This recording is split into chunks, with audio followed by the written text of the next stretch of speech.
How to Succeed, or Stepping Stones to Fame and Fortune, by Orison Swett Marden. Chapter 1. First, be a man. The great need at this hour is manly men. We want no goody-goody piety, we have too much of it. We want men who will do right, though the heavens fall, who believe in God, and who will confess Him. Rev. W. J. Dawson. All the world cries, "Where is the man who will save us? We want a man. Don't look so far for this man, you have him at hand. This man, it is you, it is I, it is each one of us. How to constitute oneself a man?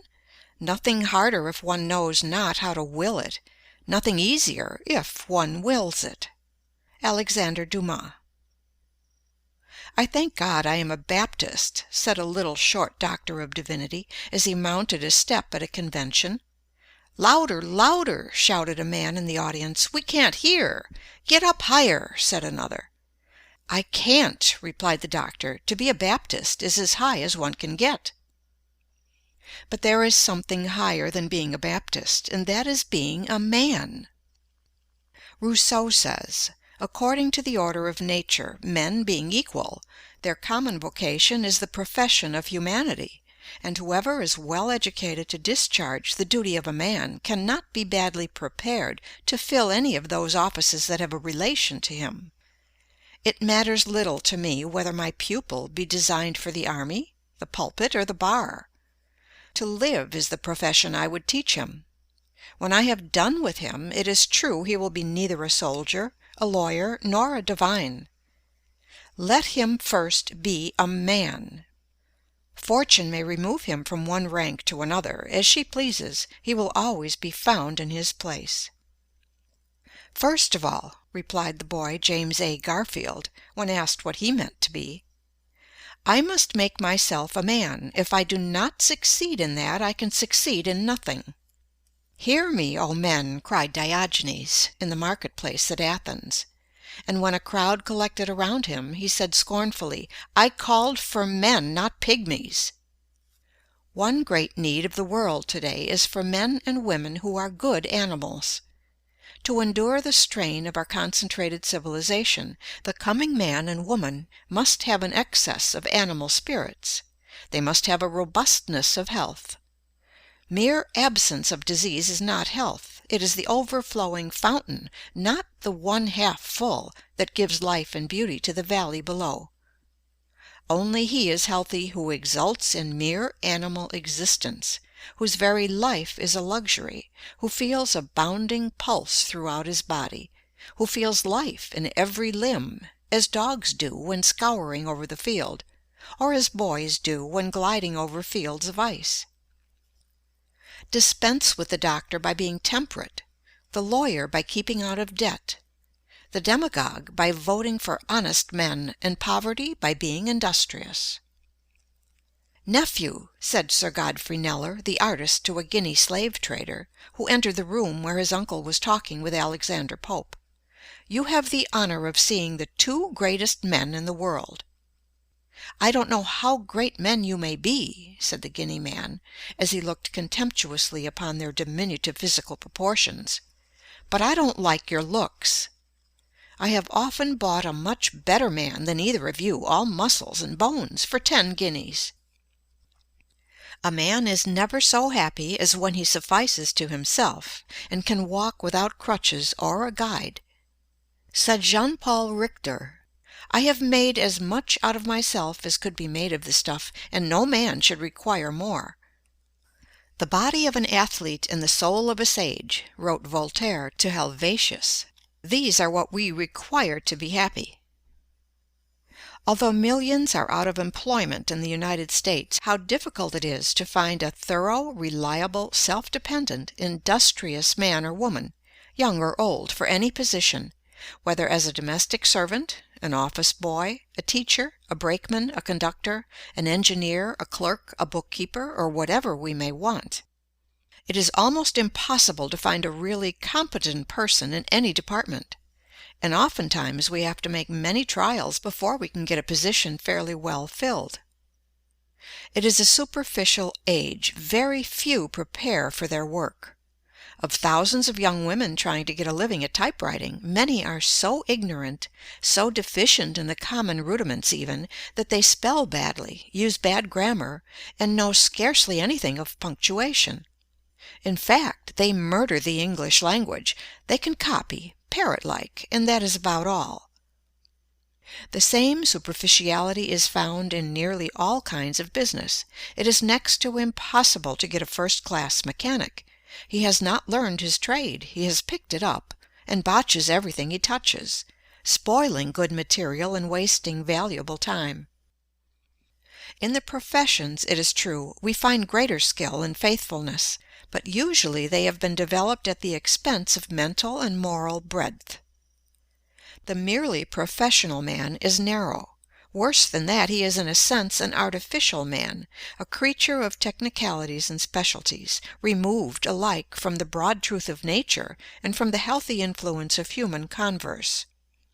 In society, the most accomplished man of mere professional skill is often a nullity. He has sunk his personality in his dexterity. "The aim of every man," said Humboldt, "should be to secure the highest and most harmonious development of his powers to a complete and consistent whole." Some men impress us as immense possibilities. They seem to have a sweep of intellect that is grand, a penetrative power that is phenomenal.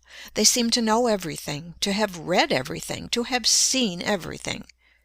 Nothing seems to escape the keenness of their vision, but somehow they are forever disappointing our expectations.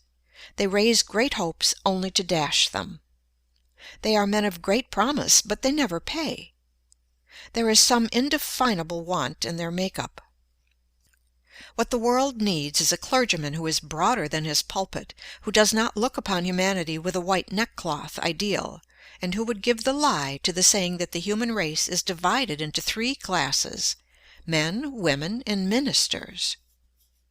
Wanted, a clergyman who does not look upon his congregation from the standpoint of old theological books and dusty cobweb creeds, but who sees the merchant as in his store, the clerk as making sales, the lawyer pleading before the jury, the physician standing over the sick bed.